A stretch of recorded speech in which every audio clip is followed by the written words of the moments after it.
ƙasa ta Najeriya arewa sun hallaka, ga matsala ta yi mamaya amma duk sun tallaka. Sun ɗaura mu akan kaya, birni na ga da ƙauyuka, ana zub da jinin mu babu mai kawo tallafi. Garin Sokoto an kashe mutane ba addadi, a Zamfara kuka ake kai mutuwa fada raɗaɗi. A yau Katsina ya muke an sace mu da sharraɗi, jihar Borno ba a batu ku kawo mana tallafi. Arewa wayo arewa, arewa wayo arewa, arewa mu ake kashewa, arewa ta zamo kushewa.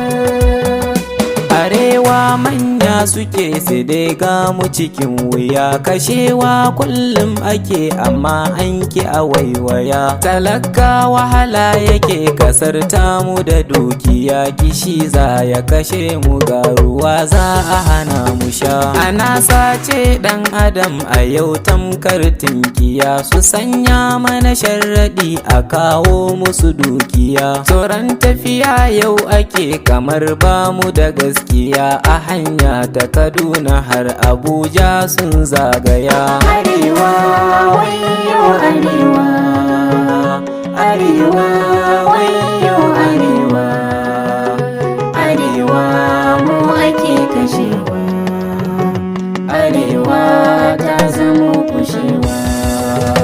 Yam Abdul ni tuni nake domin wasu masun faɗa, ƙarya an ce fure take amma san bata haifaɗa. Ga manya yau sun rike a zance sai su barbaɗa, sun mance da alkawarin da sun kai wa tallaka. Musulmi da Kirista mu haɗa kanmu guri guda, mu cire son rai gaskiya a hanyar mu shimfiɗa. Mu zamtamkar tsintsiya arewa sai mu jaddada, mu bar masu zuga mu dan su kwashe mana dukiya. Arewa wayo arewa, arewa wayo arewa, arewa mu ake kashewa, arewa ta zamo kushewa.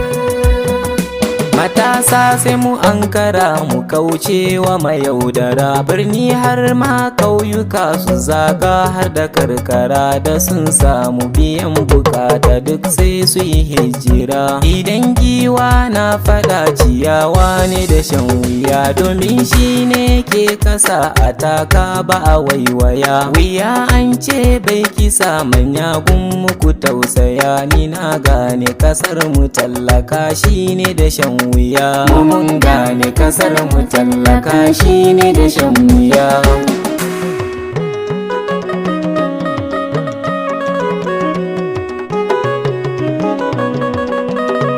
Arewa mu ake kashewa, arewa ta zamo kushewa. Arewa wayo arewa, arewa wayo arewa, Arewa mu ake kashewa, arewa.